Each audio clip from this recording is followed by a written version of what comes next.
Dive Podcast, straight talk on politics, national security, and America's future. With Robert Johnson and Linda Miller, we cut through the spin, tackle the tough issues, and give you the real story behind today's headlines. Subscribe now and hit the notification bell to stay informed. Welcome back to another deep dive.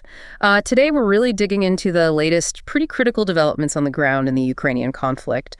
And we're also looking at the evolving diplomatic picture around it all. We've gathered quite a bit of information, and it paints a picture of some really intense military moves and shifting political dynamics. That's right. We'll be exploring the specifics of recent military gains, what they actually mean strategically, and we'll connect that to the bigger international picture, the responses, the signals from key world leaders. The aim here is really to unpack what these rapid changes might signal for the conflict's future. Okay, let's jump right in then, starting with what's happening right there on the front lines. We've seen information suggesting Russian forces have, taken control of the largest chunk of territory in Ukraine since the start of 2025. This somewhat advance seems to be down to a mix of factors. Yeah, and what's really standing out is not just the numbers, although the numerical superiority is clearly a factor. It's also the very active use of aviation and drones. That combination seems to be a significant driver behind these gains. We noted that in June alone, quite a substantial amount of territory reportedly came under their control. And it gets quite specific. Over the last couple of months, the offensives have really intensified, multiple fronts, right? Yeah. Stretching from Sumy up north down to Zaporizhia in the south. And then in July, something new, the Russian military establishing control in the Dnipropetrovsk region for the first time, specifically a village called Daknoy, located between Yalta and Novogorodka. That's about 120 kilometers from Dnipro city. Right. And that raises the question about specific places falling. We've seen reports just this past week, 8 different population centers taken. For example, July 14th, Malinovka and Mayak in Zaporizhia in the DPR. Yeah. Then the 15th, Petrovka Voskresenka, also DPR. The 16th, Novokodskoye in the DPR. And then on the 17th, Yarnoy in Kharkiv region, Popavyar in the DPR, and Kamenskoye down in Zaporizhia. Quite a list. We also know Russian President Putin mentioned back in May that they'd started creating this buffer security zone along the border, intended to protect Russian regions like Belgorod, Bryansk, and Kursk. And connecting that to the bigger picture, Ukrainian President Zelensky himself has described the border situation, particularly in Sumy and Kharkiv, as difficult.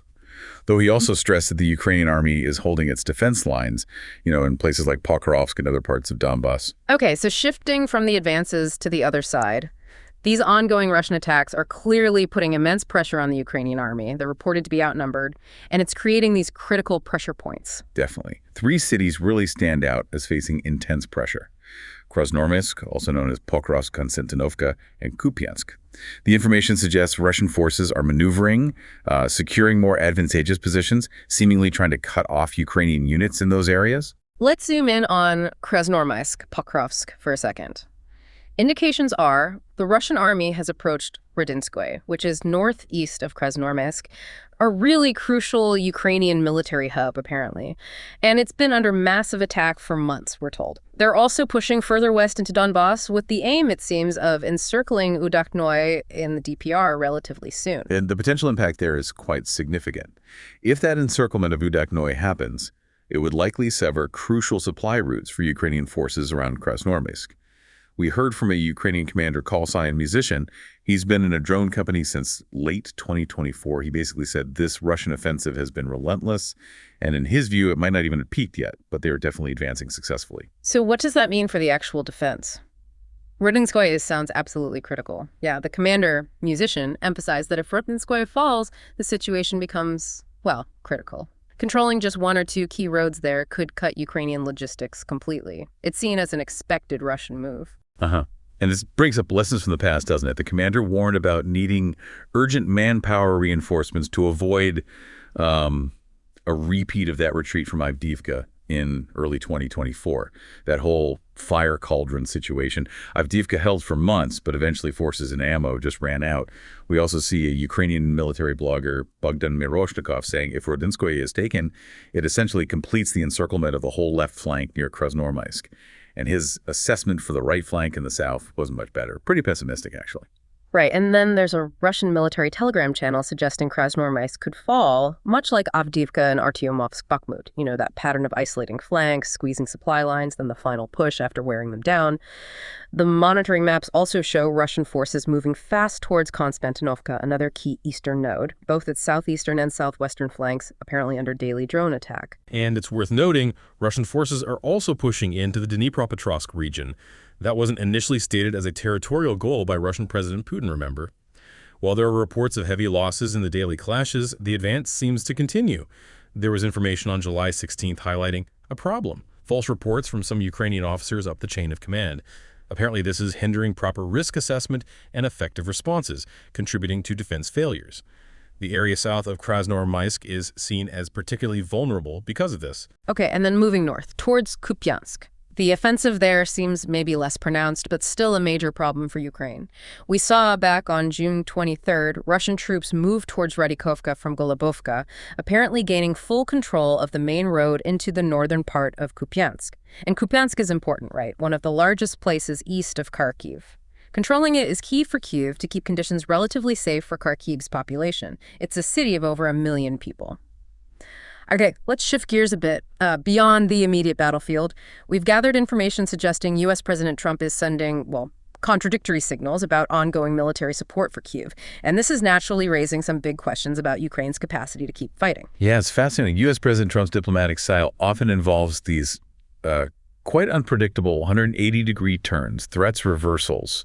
It's described as a very pragmatic, almost mercantilist approach. It has clear causes and consequences, and the Ukraine conflict, now 3.5 years old, is a prime example. So what did that look like practically? We saw soon after he took office, U.S. President Trump had that direct phone call with Russian President Putin, then organized direct meetings, Russian, U.S., Ukrainian delegations. It's been reported this created a kind of atmosphere of peace initially, which, according to reports, allowed U.S. President Trump to corner the Ukrainian leadership and secure a pretty big stake, allegedly up to 50% of Ukraine's rare earth metal deposits. Right. And then the approach seemed to evolve, didn't it? From using that sort of threat of peace to get President Zelensky to comply, he then seemed to shift to a threat of war to try and push Russian President Putin back. Then another quick reversal, resuming military aid to Ukraine. And there were those claims which U.S. President Trump denies that just last week he urged President Zelensky to actually strike Moscow. Yeah, despite the denial, those details kept coming out, didn't they? Including U.S. President Trump supposedly asking, why aren't you hitting Moscow? Maybe even suggesting strikes on St. Petersburg, too. Some see that leak itself as a deliberate signal towards Russian President Putin. And this apparent shift in U.S. President Trump's approach seems to have pleased European countries, the ones who felt excluded from those earlier direct talks with Russia. We're seeing information suggesting Europe is now sort of trying to escalate things, interpreting U.S. President Trump's policy as having changed.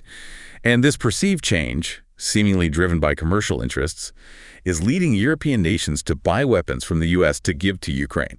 Right, like Germany buying 2 Patriot air defense systems, Norway buying 1, each costing, $2 to $3 billion before transferring them to Ukraine. And Germany didn't stop there. They announced plans to buy Typhoon missiles range of 2,000 kilometers from the United States. Germany's defense minister, Boris Pistorius, confirmed that just on July 14th after meetings in Washington. But here's the interesting bit. On that exact same day, July 14th, U.S. President Trump stated the U.S. would not supply Ukraine with long-range missiles capable of hitting Russia directly. So it suggests a possible workaround, similar to the Patriots maybe.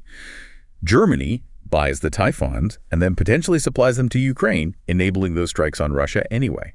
And German Chancellor Friedrich Merz has publicly said there are no range restrictions on weapons they supply to Ukraine. So pulling that together, what are U.S. President Trump's objectives here? It looks like maybe achieving several things at once. Selling weapons, yes, but also encouraging Ukraine and Europe to act against Russia, while simultaneously pressuring Russian President Putin to end the conflict. It seems consistent with his negotiation style, wouldn't you say? It certainly fits that pattern. And if you look at the bigger picture, where American interests seem to benefit either way, well, it raises the question of whether U.S. President Trump really wants a quick end to the conflict. The burden is increasingly shifting to Europe, while the U.S. benefits commercially and strategically. So ending it might not be the absolute top priority for the U.S. right now.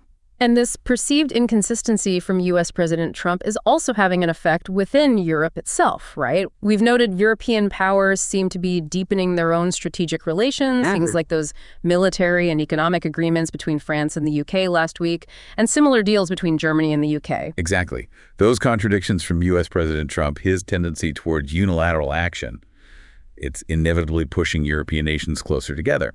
Although that doesn't necessarily mean they're aiming for complete independence from the U.S. They still recognize they need each other in the bigger global competition. Okay, so to wrap things up, let's touch on that recent announcement from U.S. President Trump. The 50-day pause before potentially imposing new secondary sanctions on Russia. Yes, and what's fascinating there is how analysts are viewing this pause. The consensus seems to be that it actually gives the Kremlin a pretty significant window, an opportunity to consolidate its position on the front lines. Russian Foreign Minister Sergei Lavrov reportedly just dismissed the deadline, didn't he? Basically saying 50 days, 24 hours, 100 days, we've seen it all before. So these deadlines might actually be helping Russian President Putin. We saw one expert from Chatham House in the UK suggesting this nearly 2-month window gives Moscow plenty of room for diplomatic games, time to develop alternative plans, maybe even outwit Washington with tactics U.S. President Trump might just accept. The general feeling seems to be that any delays from the White House just end up prolonging Ukraine's suffering. And another analyst pointed out, Russia's been advancing steadily for months now, and they're intensifying efforts land and air. Those recent massive airstrikes on cities in western Ukraine, viewed as Moscow successfully trying to demoralize the Ukrainian population. Russian President Putin is thought to be pretty confident in this campaign. He understands Kyiv's shortages, manpower, specific weapons, and he's actively trying to stretch their defense line thin. And that trend looks set to continue over these next 50 days. We should probably expect quite a lot to happen before early September. We've certainly covered a lot of ground today, from those shifting front lines, the really intense pressure on Ukrainian defenses, all the way to the complex political signals from U.S. President Trump and how Europe is responding strategically. It's clear the situation is incredibly fluid, constantly evolving, with huge implications. Absolutely. That interplay between the military reality, the political statements, the alliances, it's all interconnected and will keep shaping what happens next. Understanding these dynamics is really crucial to getting a handle on the conflict's broader context. Thank you for joining us for this deep dive. Subscribe to our podcast on Spotify, Apple Podcasts, and YouTube. We are here to make things clear. New episodes every day.